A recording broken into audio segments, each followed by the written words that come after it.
Hey friends, that's supposed to be Allie's part, but I got it.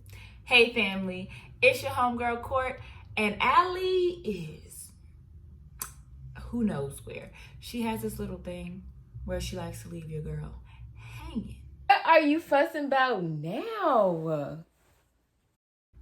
I'm just telling them how you like to leave me hanging. Don't do that. You are being so dramatic right now. I bet y'all are wondering why we're not together right now, huh? It's because life happened. It's because life happened. And don't make it sound like it was bad. You know it was a good thing. Okay, whoa. Okay. Let's start from the very beginning.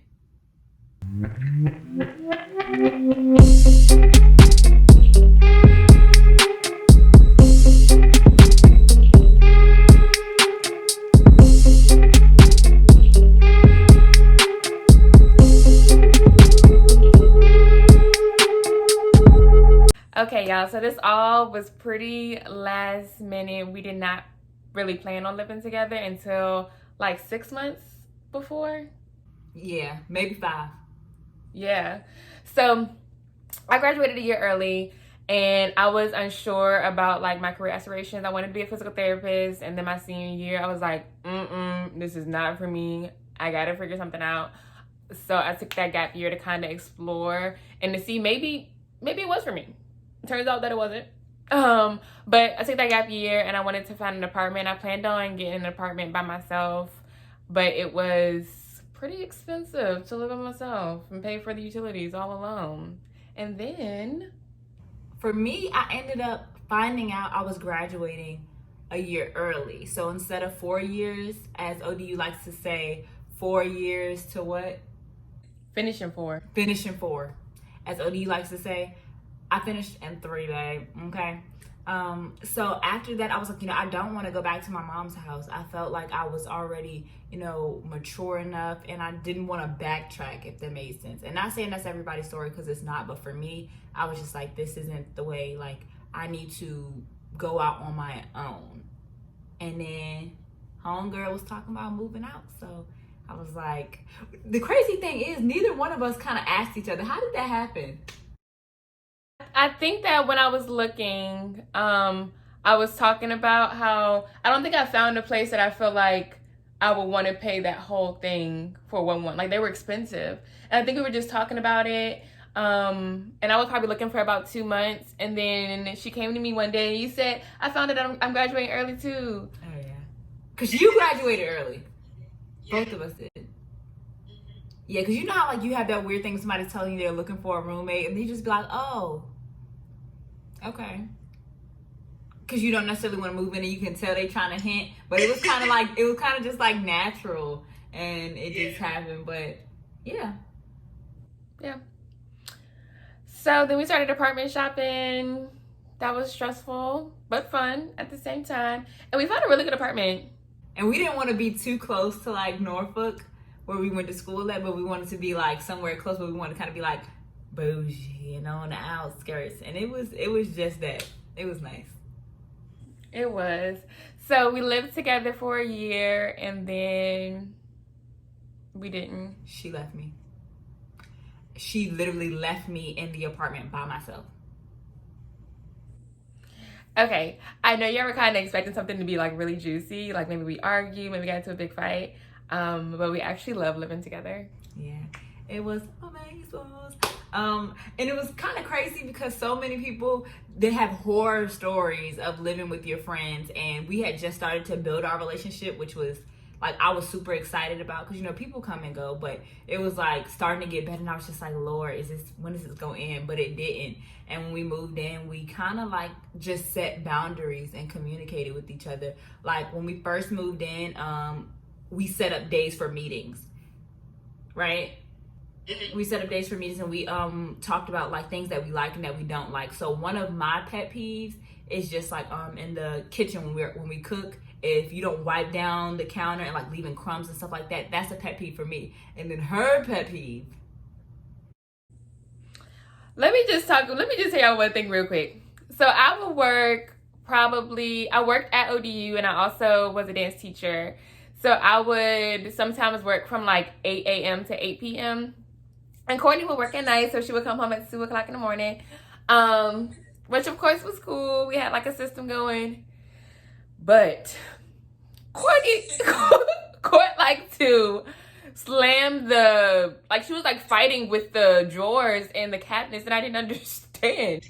When I got home and I needed to eat, so like I really wasn't thinking. You know how you kind of just let it fall, and then I would like think about it after the fact, or she would text me. And mind you, it'd be like 2 o'clock in the morning, and she would text me and then be like, "I'm trying to sleep."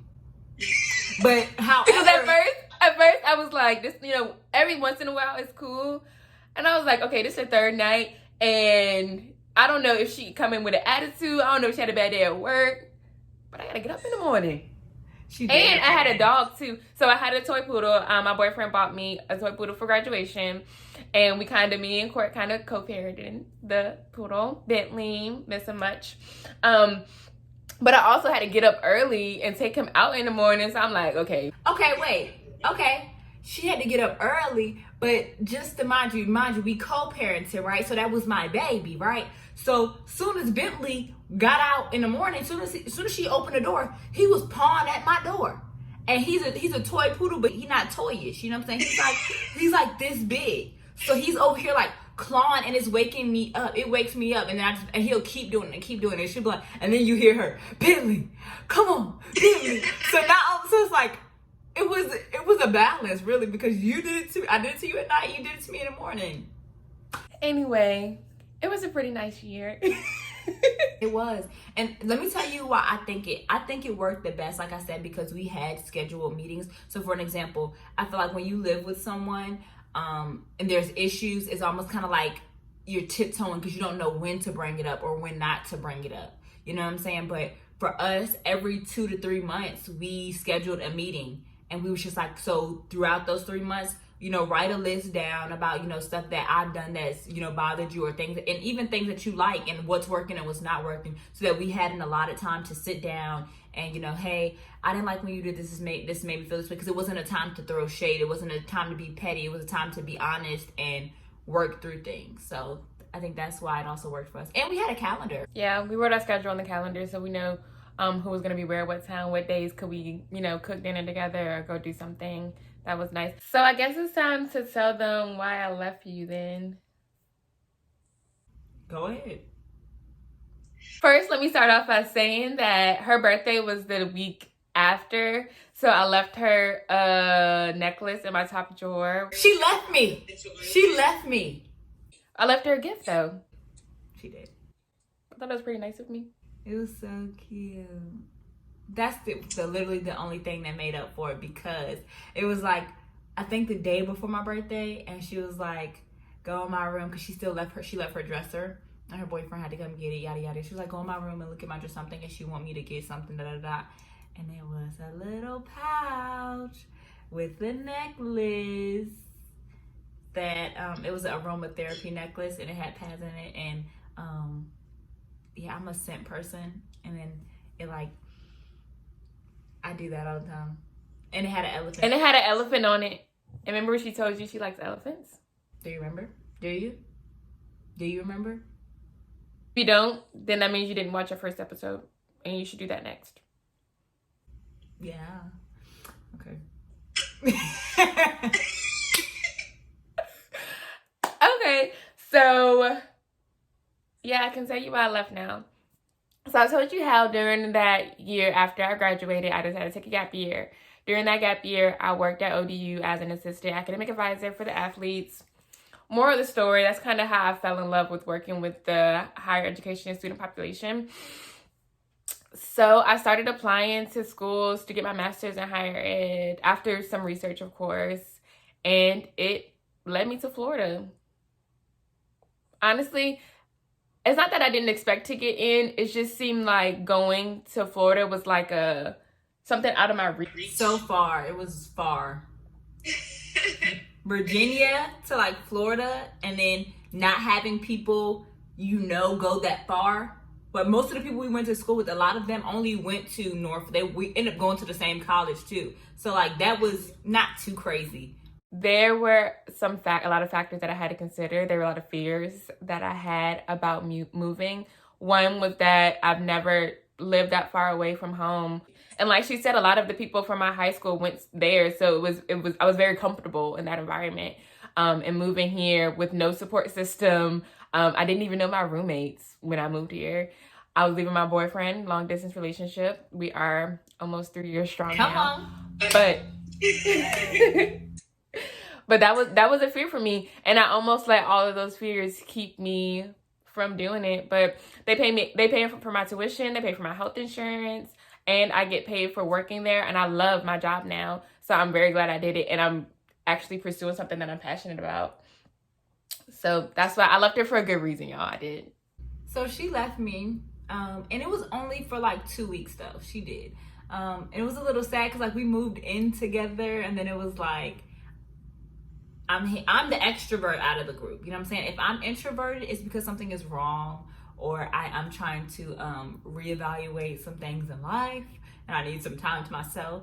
But she left the extrovert in the house by herself. I was literally like trying to twiddle my fingers and what to do. And I came home late at night. Mind you, when I would get off late, if I worked at night, I would get off super late, and then coming home and her not being there, or like me taking too long and then not getting a text like, where are you? It's just like. And after all this sad stuff, tell them what happened to you after that, because that was a good thing for you. I was in between a place of wanting to move to California. I was considering San Diego, Atlanta, or New York. And there are multiple factors of why I didn't go to those other two places. However, my pockets said Atlanta. As y'all know, Atlanta is a little bit more affordable. But I decided to move to pursue my acting and modeling career. For the longest time, as I can remember, I've wanted to model and acting has been something. I remember standing on a table when I was younger, like going downstairs dressing up and telling my mom, I'm gonna be on TV. I'm gonna be on TV. You just wait, I'm gonna be on TV. And you know, like as a little kid, they're just like, okay, you know, they're not gonna tell you there's people who tell you, no, you just can't do it. Chill out, go to school, get an education, yada, yada, yada. But then there's also people who just be like, okay. They don't discredit you, or they don't put you down just because you may do it, but they don't tell you flat out that you can do it, you know? So I was just like, well, I was, like she said, fearful, and certain family members didn't want me to go, and I was just kind of like in between, or maybe I shouldn't go. Maybe this is just, I'm doing too much, you know? But I got over that, and I was like, what's the worst that could happen? It could just not work out, and if it doesn't work out, at least I tried. It's better for me to know that I went rather than have a regret of not doing it, you know? So that's how I ended up here. It's literally like, we love it, and I wouldn't change it. I feel like things are going so well, and you know how you kind of like, oh, did I make the right decision? It's just like, I feel like so many things would be going wrong if I wasn't in the right place, and so many things are going right. I agree with that. I think this is probably one of the best decisions that I made, and it made me not be so fearful with other things. Like, I'm more willing to kind of step outside of my comfort zone. So yeah, the results of that, like she said, we're doing great. I'm doing great in the program. I graduate in May. Whoo! With my master's. Very excited about that. I met some really good people, some great connections since I've been here. I've learned some great lessons for sure.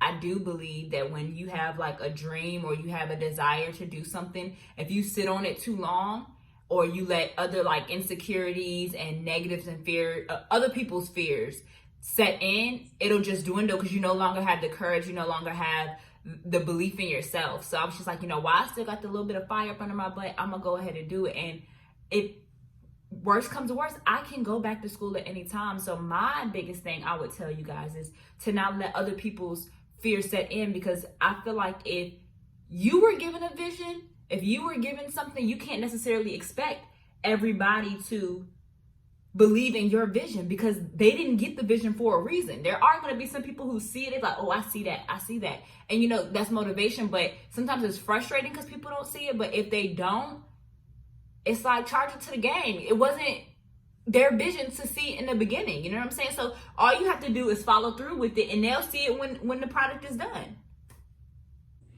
And I think fear is the biggest thing. Fear was the biggest thing for me. And what's the worst that's gonna happen? I fail. Okay, I'm gonna get back up.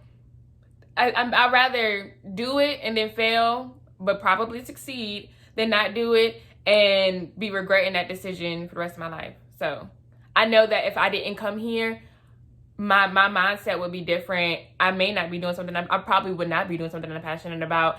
Therefore, I wouldn't be as happy as I am now. And sometimes it becomes like a money thing, or, you know, they're like, well, you need to, this is going to make money, or, you know, but it's like the same people that are in your ear telling you to do certain things. Like, listen to wisdom. I'm not saying don't listen to wisdom. Listen to wisdom. However, I'm saying the people who are telling you to do this thing, if that's not what you want to do, they're already doing what they're going to be doing. You have to live with that decision. You don't want to be mad years later, like, I did this, they told me to do this. The worst you can do is just be upset with yourself, or again, charge that to the game. We're figuring things out. We're figuring life out. So if you think that you can possibly do something, if you believe you have a gift to do something, a passion to do something, do it. Well, friends. Well, family. This is why we didn't work. Because we did. I mean, look at us. What's meant to be will be. And no one can stop that. And so for everyone watching this video right now, this is not by coincidence. This is a sign that thing that you have been fearful of doing, go do it. That thing that people are telling you, ooh, why are you going for that? Because it makes me happy, because I'm passionate about it, because I want to. Go for it. Family, it's been real, and we've given you nothing but real. We'll see you next week. Don't forget to like, share, and subscribe. See you later, friends. See you later, family.